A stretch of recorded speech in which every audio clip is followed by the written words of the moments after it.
siksa neraka.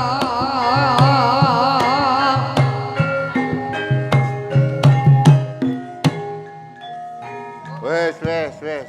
Ra seneng aku. Ora perkarane medun. Lagune wis ora cetha kok. Ha iki genah lagune judule Anak Durhaka ngono. Kowe iki ngopo? Kok mung ngene nggo udur? Sik jenenge lagu tembang tembung mawa pralam Pak De Ginoe semule ora sida pentas ngono kok mergane. Iki mau lho akeh lelagon pirang-pirang kok mung Anak Durhaka dinyanyekke. Lirik? Lah kuwi mau takon ki rak cetha nek anak ora ngerti karo wong tuane ki rak gebangeten to. Pak De, aku anake sapa? Aku rak mung sing takon, sik jawab, iki aku anake Surasa, rak ya ngono ra ketang wirang mah. Aja. Iki lakone iki anu Senopati jembut sapa? Surasa. Pintar. Petut Gunung Lawu. Lakon toprak iki. Wah, aku ngumun karo sesembane getak-geting getake. Lah ya wong sing kudu ndek wanen ki rasane nek ora ngono nek ora ketoprak karang budaya. Awake dibungah tanpa susah kaya wis marek sadurunge madang. Nah, aku tetep susah iki. Lire susah. Wis. Nane madang ki wis.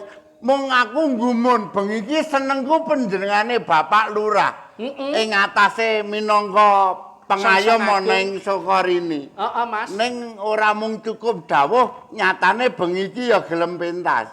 Monggo sing wis-wis, Pret. Heeh. Angger Bu Lurah nderek pentas, Pak Lurah ora melu. Ning bareng ki Pak Lurah grengseng kok Bu Lurah ora melu. Monggo nek apike Pak Lurah karo Bu Lurah ki kabeh melu.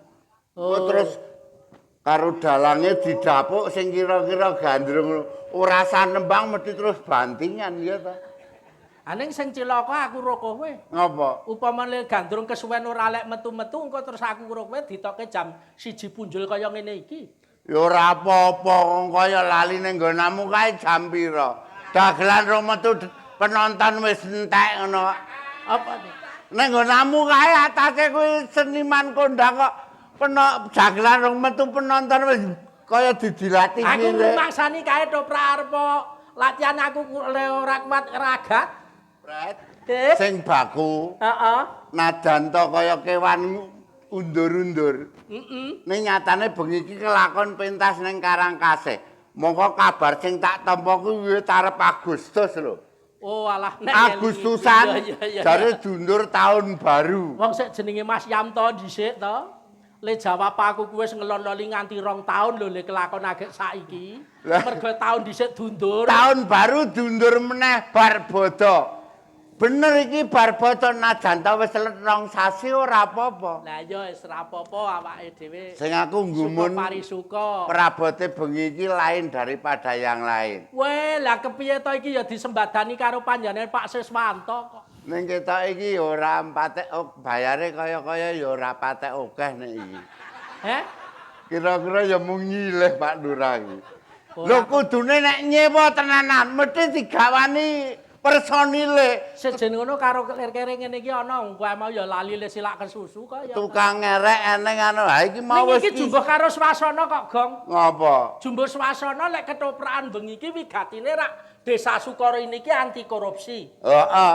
Ulanen warga ketoprak iki kok ana sik korupsi apa ora aku ya ora ngerti. Dasare wis 3 tahun, Pret. Heeh. Desa Sukoro niki ditunjuk kanggo kowe mau apa jenenge?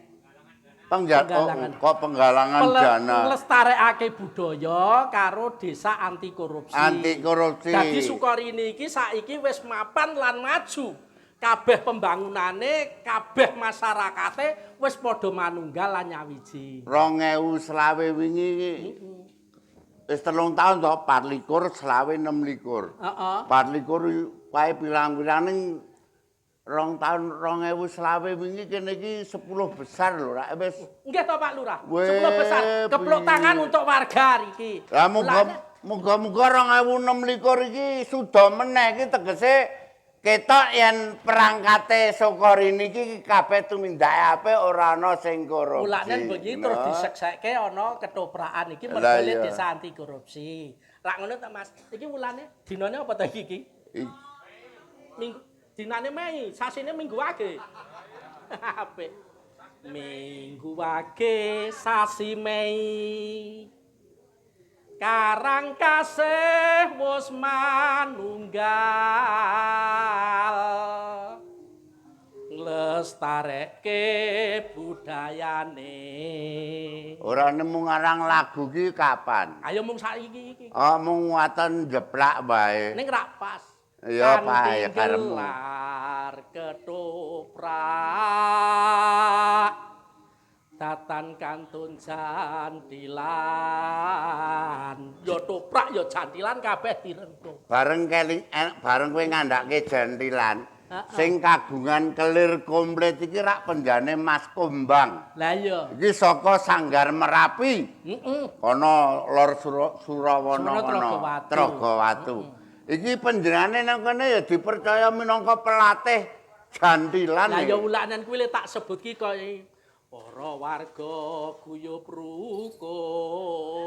rukun tansah manggih ing raharja. Dadi- Yo, apa dadine manut? Dadi Gubuk apa asmara ya kose manut, apa ora manut? sakem rungsung kok rumangsaku. Oh, lagak pipis. Ora, Fred, berduka cita. Ngenteni, heeh, ngenteni. Iki awake dhewe isih bergabung. Oh iya ya Mas. Ora aku. suwe iki awake dhewe agek kelangan kanca seni. Iya.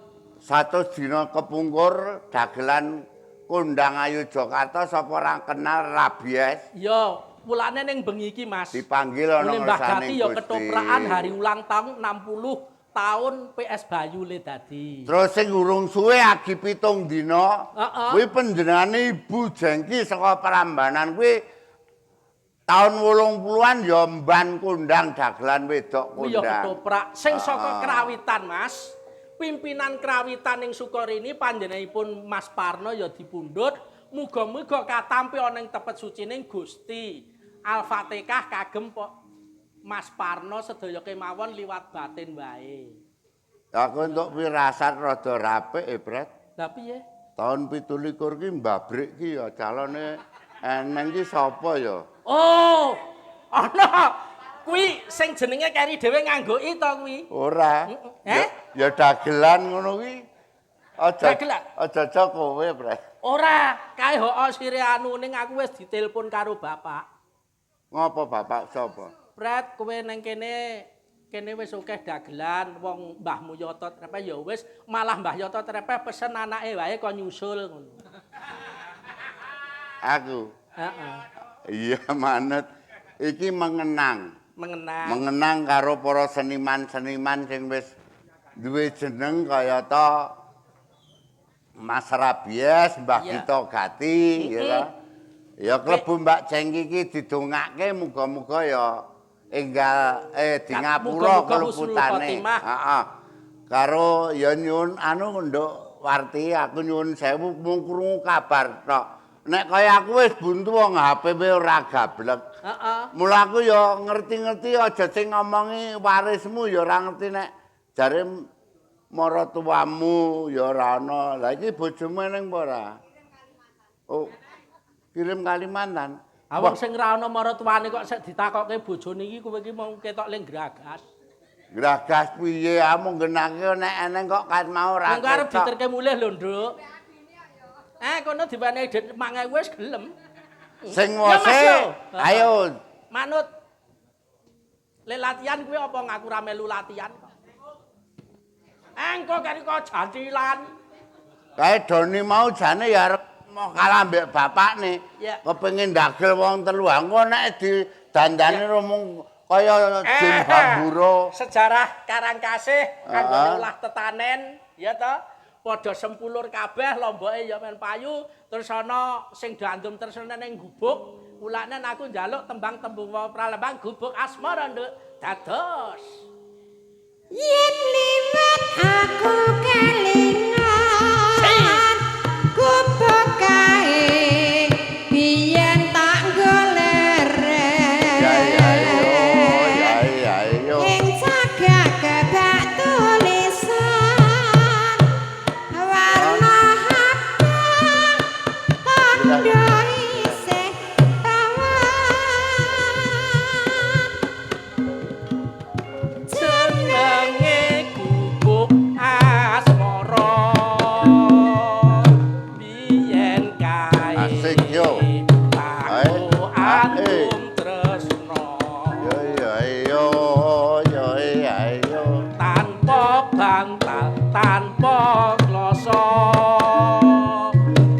tapote ya ke taman asmara. Yo. Pokae nyimpen wadi nganti besok ora bakal lali. Pokae kebak crita wayah wengi nganti gagat rina.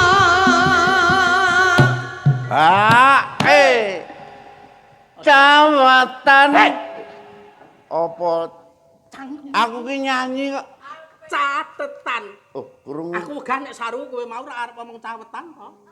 lah krungu Saru gah. ya oh catetan to tak kira cawetan ya catetan nek ra cawetan nek ya elik malahan catatan ya Jroning ati. Or saya merati Ya ya yo, ya ya yo. aku kowe dadi garwa merga leren ning bekas mara hey.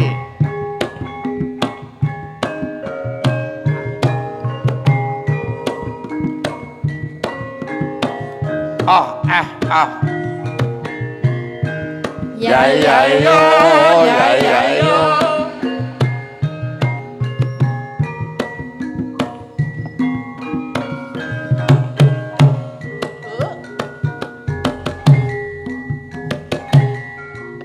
yen lewat aku kelingan kupo kae biyen tak goleren Ya ya yo, ya ya yo.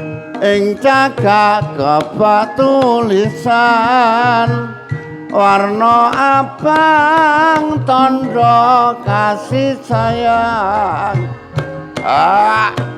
Jenenge ku bekas lara biyen kae tak nggo handem tresno ya yo tanpa bantal tanpa kasa bet abadi ke taman asmara. kupu kae rapi. Wiwit biyen tumeka saiki aku Wae kebak crita wayah wengi nganti gagat rina. Hae catatan sajroning ati ora luntur saya merati ya yo ya ya yo aku kowe dadi garwa marga leren ning gubuk asmara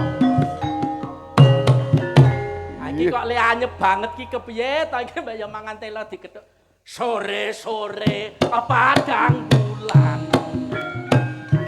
ayo kanca padha dolanan mrene-mrene bebarengan rame-rame joget-jogetan kae-kae rembulane yen sinawang kok ngawe-awe kaya-kaya ngelingake kanca kabeh turu sore-sore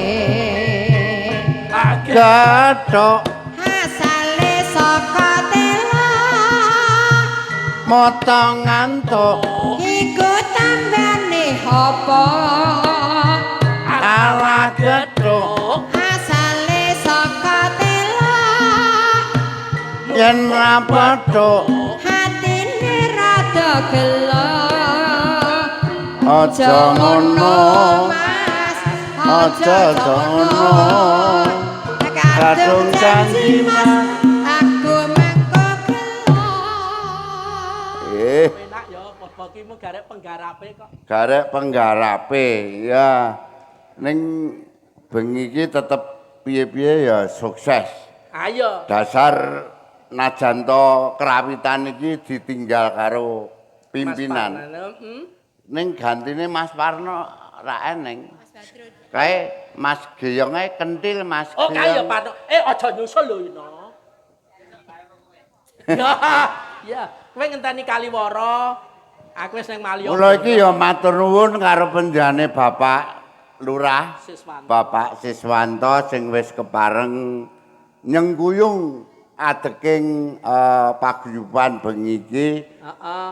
Panjen niate kanggo nyeneng-nyenengke wargane. Ayo mung sing tak jaluk ketoprak kanthi lega lila. Lega lila. Sesuk men supaya ngrembaka karo awake dhewe iki rak ya mung kewajiban wis dipesen karo Mas Yanto. Lan maneh wah apa mau aku tenan dadi wargane seneng banget aku duwe lurah kok apa-apa mung sarwa disengkuyung. Lah, Jantilan oke, malah saiki wis ditukokke seragam kaos. Lah ya wulanen sok Agustus kuwi ya 3 dina berturut-turut, jantilane 5 hari, kerawitan 2 hari, ketoprak 1 malam. Lah ya aku pesen So kaos. Agustus tanggal kurkuran, persiapan mawon le latihan kudu sing sregep.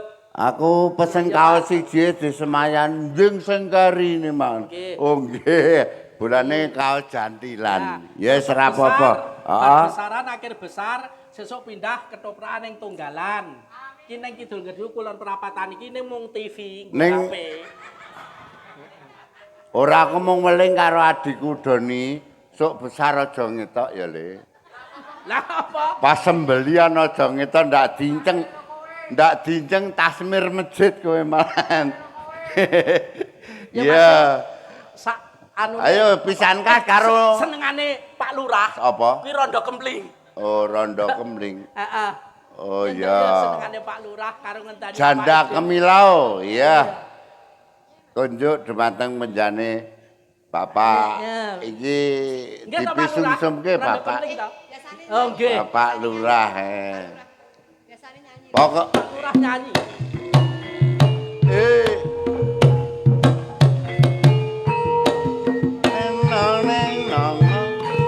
Sing.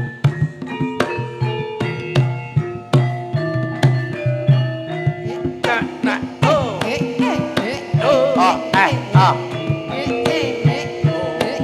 Asik.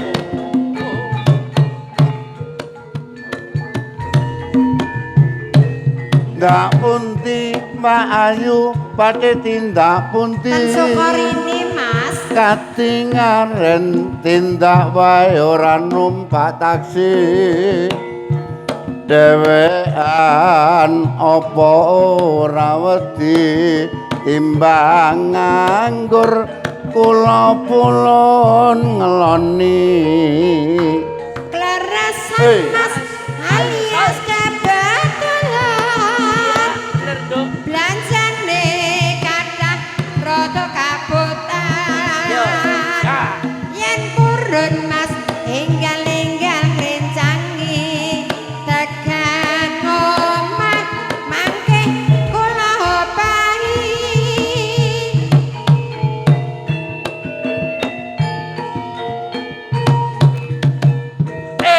tompel wong lagang golek momongan niki plancana pembayu Badhe pisahan.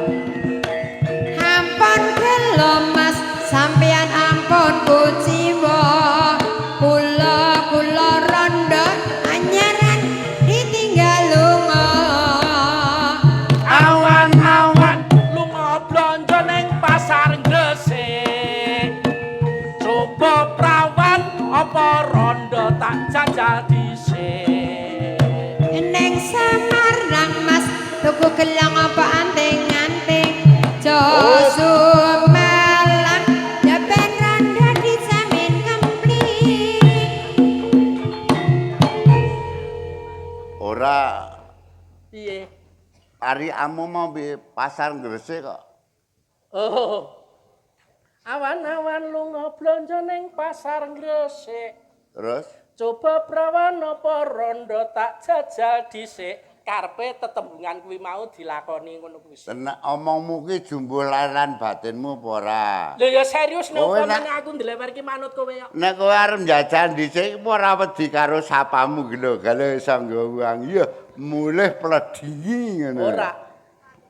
Ora diluroi. Ora dilurah rak mung sewengi engko bare rak ya kono ketagihan padha. Ya ti ya. Lho sing sok nginguk. Wah, kakangku kurang ajar anggere mulih kae ngono. Ayo apik. Karon awake dhewe iki ngenteni sapa iki? Pisan kas. Apa? Digawe murah wae pancen ujub. Apa-apa karepmu aja ngece ya kena. Kae kedoni kae ngopo ngenyang iki remangsaku. Oh, Lagu kok dinyang. Ya ora apa-apa mbok menawa wakile bapakne kok. Iya. Wis manut.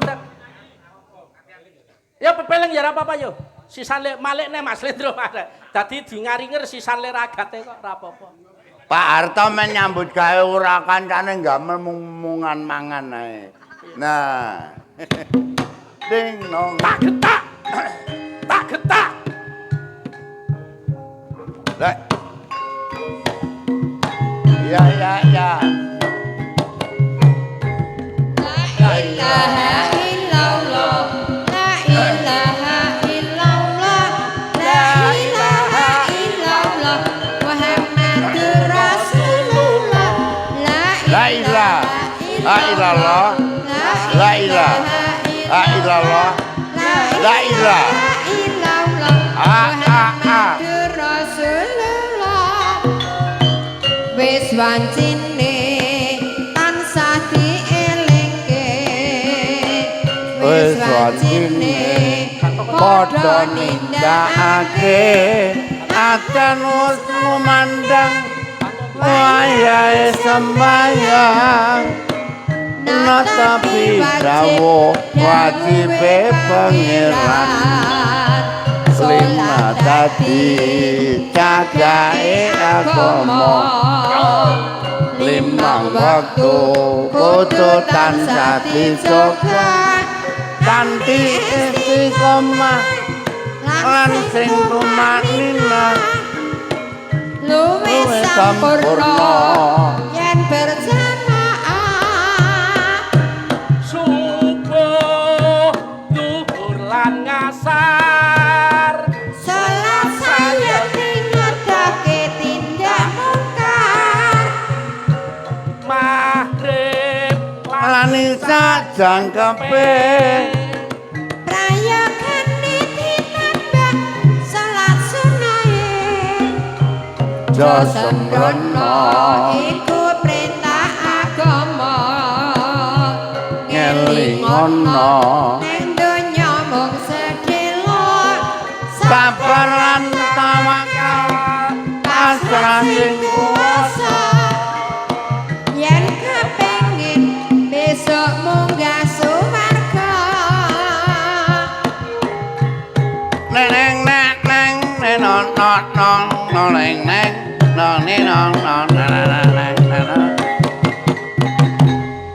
bintang kecil di langit yang asik amatannya menghias angkasa aku ingin terbang dan menari jauh tinggi ke tempat kau berada banyak nyamuk di rumahku wis ngono ae wis kau yang sangat ku sayang sayangnya tidak dapat tuang sing nganggo klambi abang jenenge ya Mbak Endang turu mlumbang kejepit keplengkang-plengkang ha iki ketane disengkak jenengan malah susah lho lagumu paman.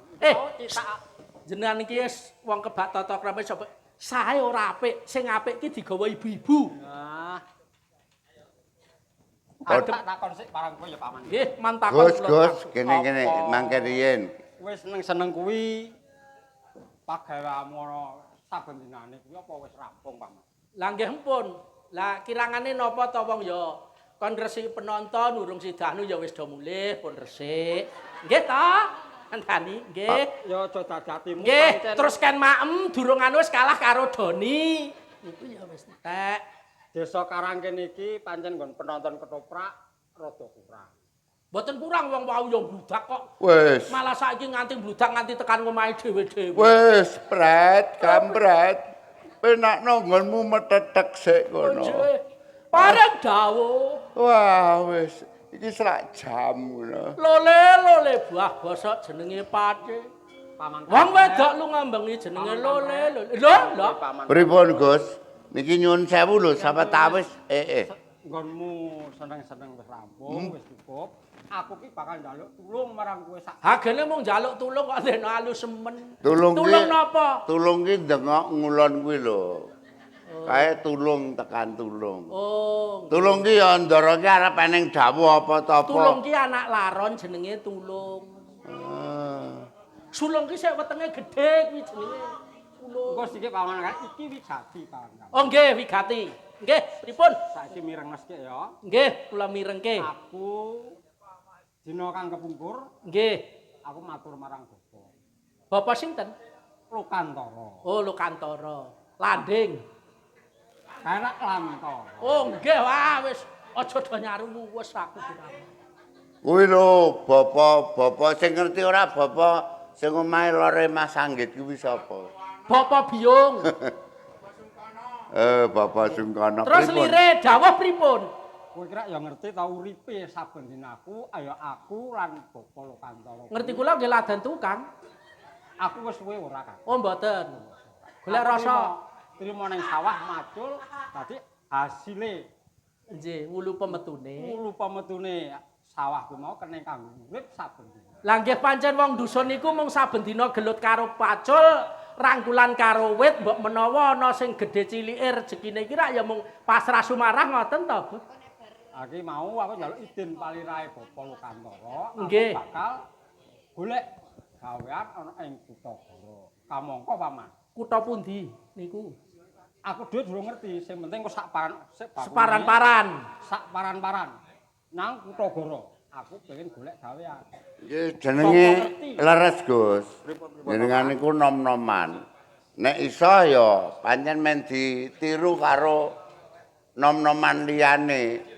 Nek sampean mung cukup ten padepokan niku mboten mundhak kawruh sampean. Tangen nganggo Jajal nasib ten Kutagara. Sapa ngerti nganggo golek gaweanku ditampa, aku rak mukti kuwe barang melu mukti rak ya ngono ta, Pres? Nggih. Mung kula mung nderek welung kok, Gus. Welung napa? Weling. Nah, Welung ki engko nek ana ula terus dadi weling ngono kuwi. Reh ning jenengan niku nggih tiyang dusun tata krama Subasita nggih kedah diugemi mbok menawa awake dhewe niku ora mung tata krama lan Subasita ki ora. Bakune aku kan wis duwe sifat pianggel ya daya kawijayan sing kanggo Wis nyukupi lah, wis nyukupi. Cengkir, kencenging pikir. Oh, Ning kok mangke riyen ketingale kok kaya Wis iki ana iki Paman, nggih. penonton ya wis ora ana, mung gak sedidik to. Iki ngondak esuk wis ayo aku derek. Ayo wong lelekase bengi esuk mboten napa-napa. Nggih, Sing wigati lho.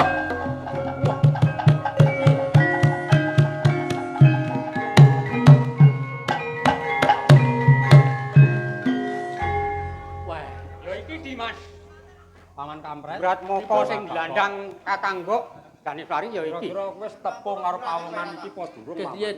Sik, Coba takon Paman. nyuwun sewu nderek tepang gladi wanuh. elak Bapak. Niki niku pepundhan kula guna dedelek sayaka. Kok ngarani kok sayaka. Iki Durat moko sing glandang Kakang Mbok Daniswari. Eneng rembug ayo padha dirembug, Nggih. yen eneng perkara padha dirampung. Nah, padha Ya kepenake. Kamas. Aku Diangkat ke mawon Kamas. Saiki tak tekoni. Heeh, piye-piye. Tok delikke neng ndi Kakang Mbok Daniswari? Weh, lah wong Daneswari wedok. kuwi sapa? Aku ora ngerti. Aku ora tepung. Rada menjauh lah. Jadi kita Ini blok ini rada nah. Anggon panggung ki men kita kaya apik ngono kae. Dipoto lah. Pun man ngomong. Jenengan mengke. Yen ora ngaku. Wis. Becik Dirangkat ae, Mas. Iki sapa iki? Sik, Ngawur-ngawur. Aku Mbok ora ngawur ae to sampean iki. Eneng rembug ayo padha dirembug. Eneng apa kowe iki ya ora mirengke. Apa kang dadi kandhaku to kowe?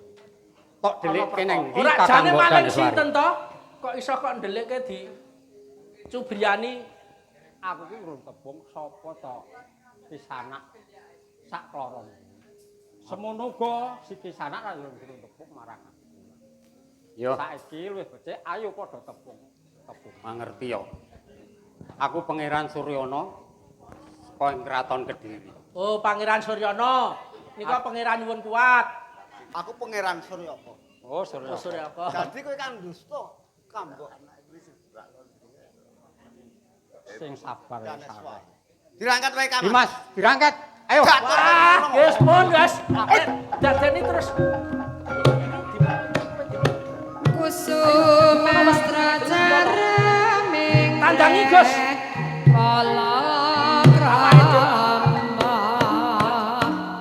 Ayo, Dimas. Tandangi, kok nek kalah aku sing maju. Mane-mane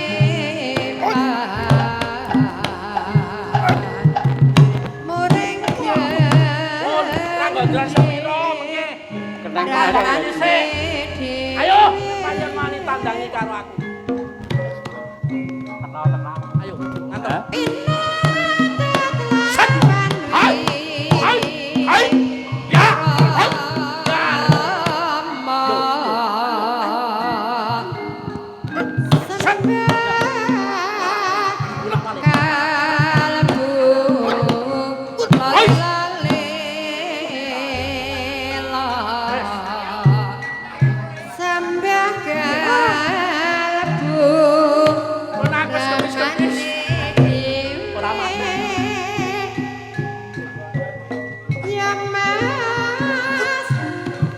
Wes, rangkat Dimas. Ayo. Suwen. ora stres. Joki.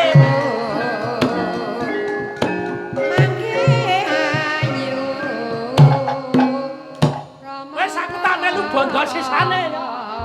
Ayo. Manut. Ayo, Mas. Kowe gelem Pangeran, duduhake kanggo Daneswari apa ora kowe? kula nyuwun gesang Pangeran. Diaturke Kanjeng Rama, Mas.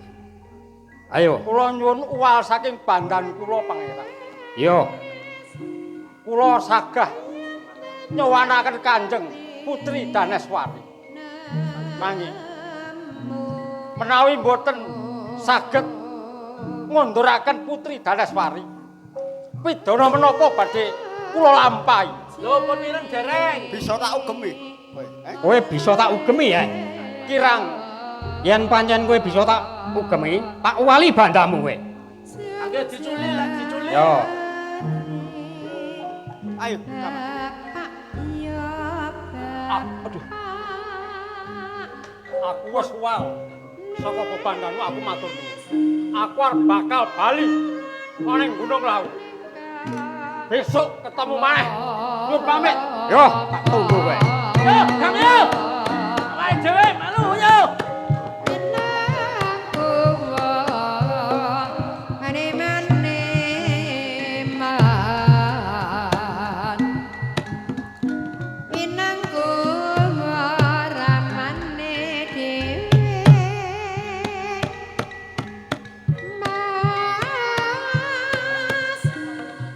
Sayang tidak jauh.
anake sak. sabarang ayo sembrono Kepiye? Grangsing karo Aguna tekane ana Padepokan Gunung Lawu kene, Kakang. Tuku sak wetara Iya, Kakang. supaya Ya.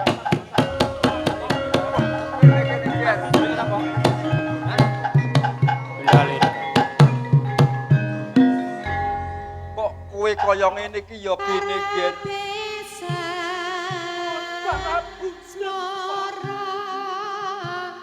Iya, aku dadi wong tuwa.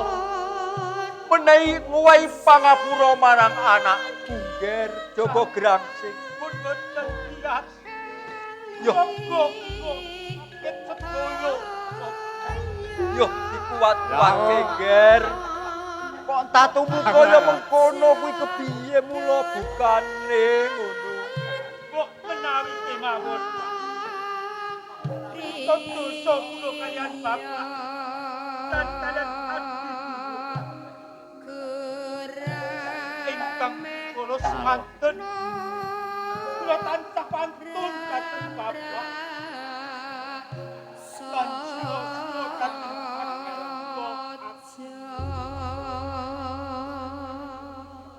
aku dadi wong tuwa. Ya mung wehi pangapura marang anak. Sing wis aja dibaleni. Utawa dalan sing bener ngger aku. Nuwun pangestune Bapak. Iya. Kula badhe mertobat. Iya. Kula badhe tiyang dados tiyang sae. Iya. Kula badhe ngampahi ibadah dados tiyang sae-sae nika, Pak. Iya, seksenana di pameling. Iya, Kakang. Ponakamu kula wis metu dalan sing bener. Iya. Nyuwun pangapunten Paman. Iya. Grangsing kepiye? Kula sampun mertobat, Paman. Iya. Ya, Kok iso kaya mengkono iki? Al. Yo. Muga-muga disuwunake ngaso dalem Gusti Allah supaya si Joko si Grangsing enggal mari kaya duke ngene adi pamili. iya ayo ndedonga bareng-bareng wae Kakang Yo. supaya nek Grangsing tobat dadi wong sing tumindak sing ingkang becik Kakang. Yo. Suwan kang sowan Kene Ger, kene.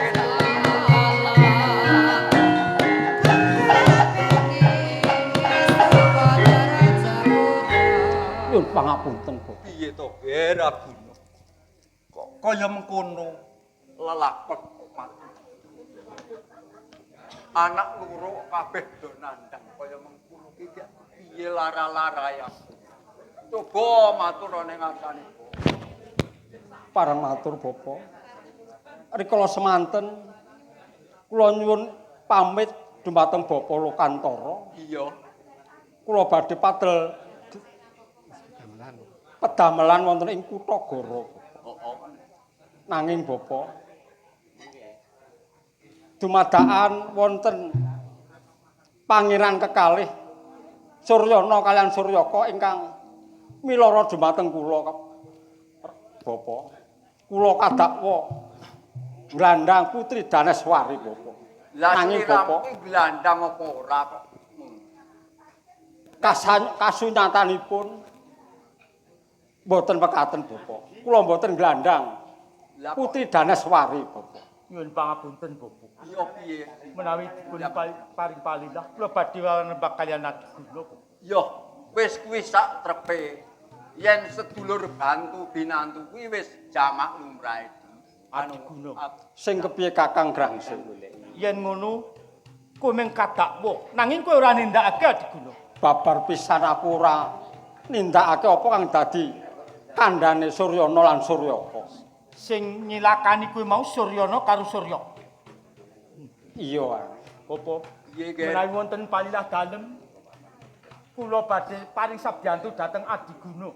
Yo, nek pancen sliramu arep bantu marang adimu Aguna. Muga-muga iso lega ing karya. Papan Jangan Kak Grangsing. Kakang Grangsing. Sing kepiye Iya Adiguna? piye Kakang? Anake Apa kowe ngerti ngendi papan dununge Putri Daneswari kuwi Kakang. Aku ngerti Adiguna.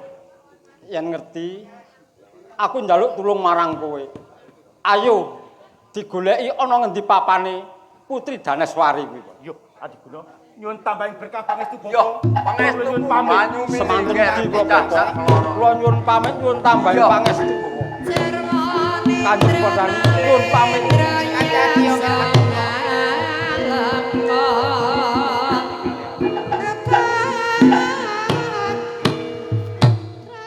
Adi pameling. Iya kepiye Kakang. Ayo awake dhewe minuwun. Muga-muga anake iso lebdo ing karya. Awake dhewe sampun ing sanggar pamundhan. Soh apa ingkang gayuane sok kaleksan. Yo ayo tak dereke Kakang.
Daneswari. Kados ngaten kawontenipun ing gedhangan nggih nika gubuk kula. Ora apa-apa, aku wis trima, Kakang. Ten iki ya gandeng wis aku karo kowe lunga wis rada suwe ya. Rada pating gedangkleh ya wis seben. Ya ora apa-apa, engko diresiki bareng-bareng. Ora apa-apa wong iki ya wis esuk ya wayahe Kakang resik-resik. Ya mesine ya aku karo kowe resik-resik ana ing papan kene. Kesumaning ayu. Lenggah mawon, Dara. Kok Dara ta aku ki Mbak Yumu lho. Mbak Yu lenggah. Ora apa-apa iki. Lah kowe lungguh ngisor ngono kok gendenge mlorot benake Kakang. Ya kok sik sabar. Mlaku adoh ya kesel ta ten. Alah aku kesel ngempet meneng kok ngono wong lanang kok. Kesumaning ayu. Ngene kok kula wangsuli malih. Papan dune Jawa Kelangker namung kados mekaten. Ora apa-apa Kakang, aku mau rak ya wis kandha ta aku wis trima. Mapan ana ing kene. Watone awake dhewe ayem tentrem ngono. Lah lak nggih to sing tenang, sing ayem. Panjenengan kulinten wonten ing kraton Salwa Gumebyar. Lho aja kleru Kakang. Nadyan ta urip ning kraton. Aku ki yo diajari kepiye carane masak, kepiye tata rakit busana, kepiye tata rakit kanggo daharan ngono. Yo, menawi katen, kula sampun madhep mantep. Suteng Indra Aduh, Prajani sing hati-hati. Kuman Lara Brangsing, aku ora panglik. Yo, Rikala semono wis payu marang aku nanging Tresna kowe baling papan kene. Kowe pamrih opo? aku baliku tekan kene arep maleske wirange Adiguna. Aku durung wanuh lan durung tau ketemu marang ademu. Kenapa kowe ndak marang aku? Grangsing, wangsulana pitakon. Mangerti ya. Kepiye ki sana? Aku kang Kak Dakwa nglandang Putri Daneswari. Aku ora trima.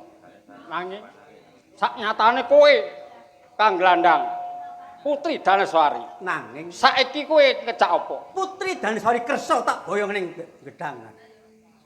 Aku ngerti kowe wis padha tresnane. Nanging sing kadhakwa aku Aguna. Nek ngono kowe arep nyekel aku. Saiki ngenteni apa?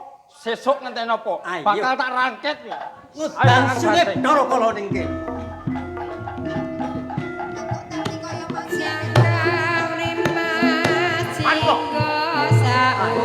Maju bareng.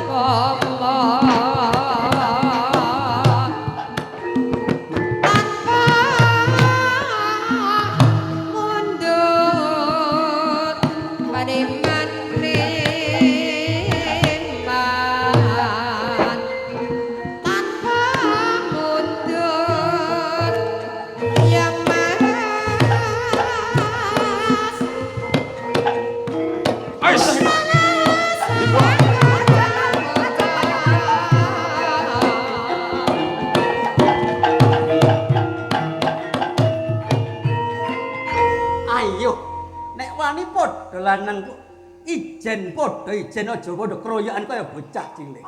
Saiki ngene. Kakang Grangsing, sing kepiye iki wis dadi bantan. Ayo disowan kono Majapahit. Ayo. Majapahit kan ndi? Majapahit. Nata dewa prajurit nata harja Rama Rama dan prayitna genes sabar Brana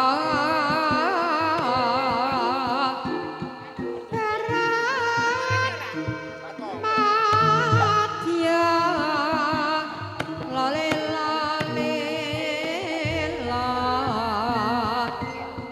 Barat Madya Genes Sri Mahaprabu Pancala.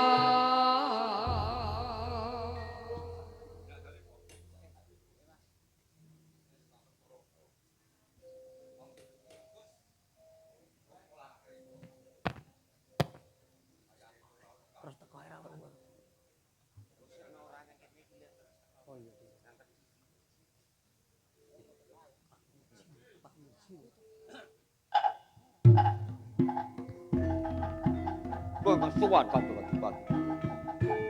Jum jari belong randaning kalapa winangkuwa sayekti dadya sada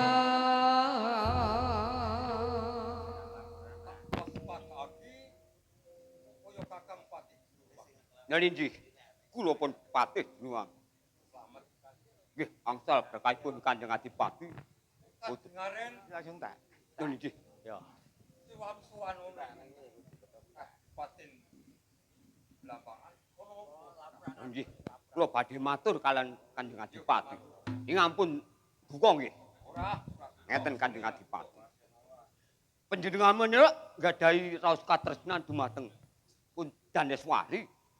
Bener. Putranipun Sinuwun Prabu Dandang Gendis. Saktosipun menika Sumaning Ayu tresna dumateng panjenengan Kanjeng Adipati. Tresna marang aku. Nanging tiyang sepuhipun ingkang boten tresna. Nanging Kusumaning Ayu tresna dumateng panjenengan.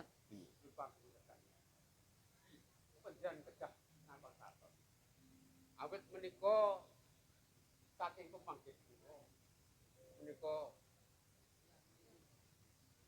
dipatih napa leres Akang Patih Diluwangi. Kula sih Kanjeng Adipati. Apa sekabeh aturmu kuwi kena tak percaya. Menawi boten cocok kali menapa ingkang dados atur kula jangka kula ingkang badhe dipun kula aturaken. Kakang Patih Diluwangi. Nggih. Gerekno aku bakal suwanu ning kraton ing Kediri. Monggo, kula dherekaken Kanjeng Adipati.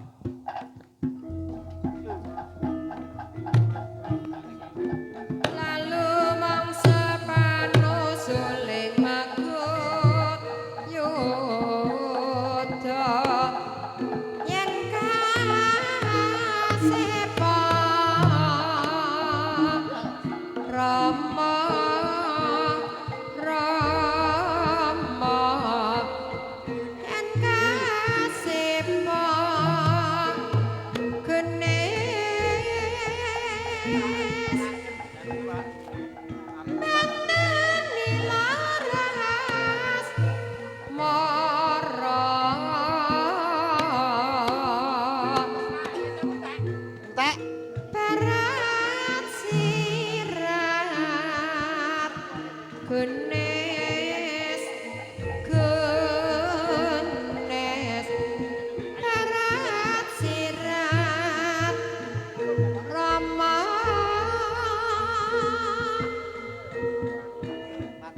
pasiraken jrenah yaka yen kapusus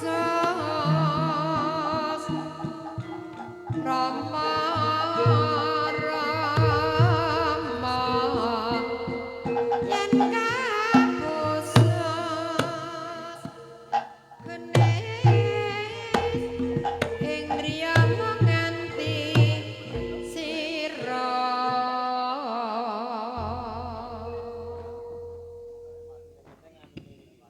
putraku ngger pengiran Satyayaka.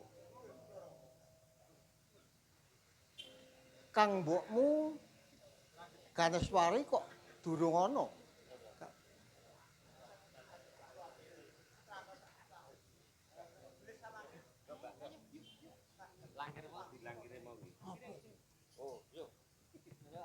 Yo, ditunggu sawetara.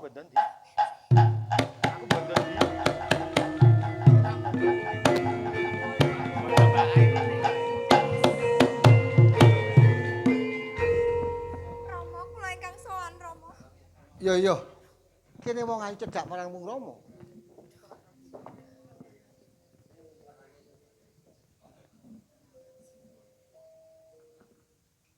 Putraku Ngger Ganeswari, Inggih paring dawuh. kowe ngerti apa ora pawongan-pawongan kang dadi bandan iki sakarone sekabehe sapa wae? Kok aku malah ora mangerteni. Padha matur dhewe-dhewe.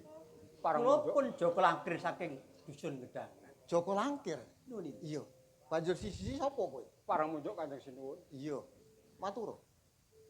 Rikala semanten kula kadakwa nglandang putra-putri panjenengan ingkang asma Putri Daneswari. Nanging Rama, nanging Kanjeng Sinuwun. Di sana. Aku curno. Kasunyatanipun boten makaten. Kasunyatane kepiye? Coba matur Kang Trewaca. Durat maka ingkang nglandang Putri Daneswari boten sanes menika. Oh. Bocah desa kang aran sapa aku lali? Matur nuwun sana. Oh, Joko Langkir. Ya, Joko Langkir. Delok rada apa lagi lek tepung ya sing gedhe pangapuramu Joko Langkir. Sinuwun. Rama, kepareng kula matur. Iya, matur. Estunipun Kakang Langkir menika mboten klentu. Banjur sing kleru sapa? Menika Oh. adik kula lenang sing ganteng dhewe. Lho sliramu ora percaya karo aku kok, Dimas. Aku rak wis crita. Urung tak timbali sing sisih pinggir dhewe kae sapa padha lentre tak timbali. Ih, parang matur Kanjeng Rama. Iya, Kula matur. menjangan gencing. Oh, menjangan gringsing. Oh nggih, menika lagi Oh iya. Heeh, nek wis dibayar. Wis eneng bayaran. Sapa jenengmu wong ayu? adine Kakang. Oh, adine gringsing. Oh iya. Iya.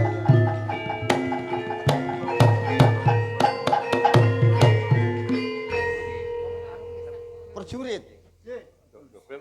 Kowe kok gita-gita napa? Parang unduk nyuwun. Nggih, dalu punika kedatangan Mesah saking ndambangan dipun pandhekani saking panjenenganipun.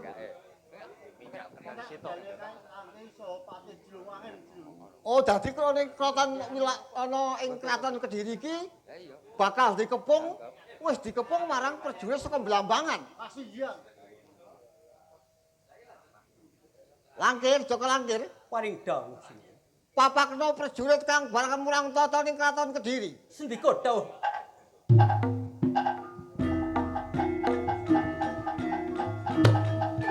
Pandan rawat jangan ninggan cinta.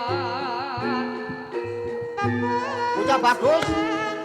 Toto lakune gegrising. Manem katen.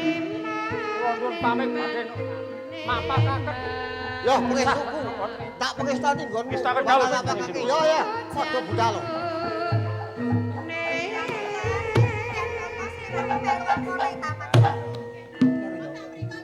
Ya kowe rono iki rene ya ora apa-apa. Dadi siji ya ora apa-apa. Oh iya iya iya. Oh, nek ngono aku ya tak melu lah. Yo.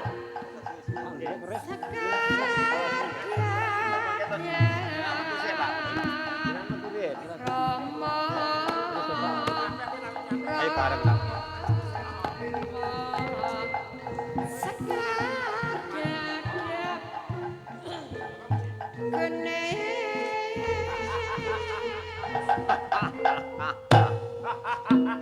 Kanjeng Adipati.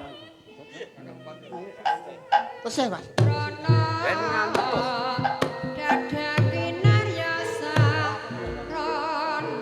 Kusumaning ayu Daneswari boten dipun paringaken dumateng panjenengan. Ratoning Kediri pun kepur kados Kalang Abang. Mandeg, mandeg. Minak kendali seto mandeg.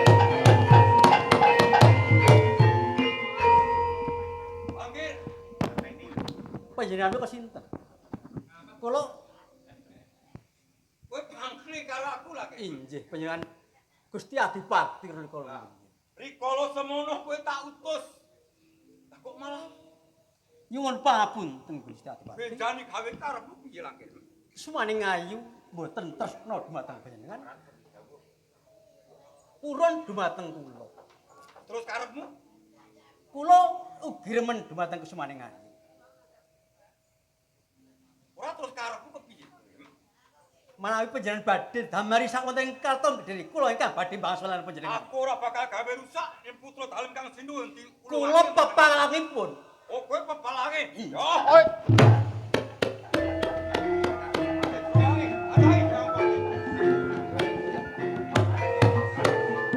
Ayo, patih lho wangi. Sing kepiye? Kowe mas keplayu. Angin aku durung ngakoni salah. No. Oh. Ayo. Sing Bonggo tak sembadani. Mati.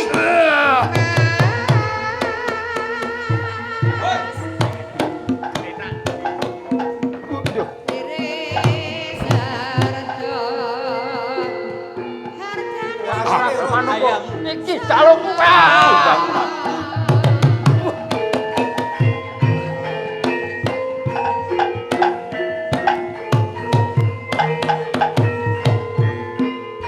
Matur nuwun sampun teka. Matur nuwun, matur nuwun.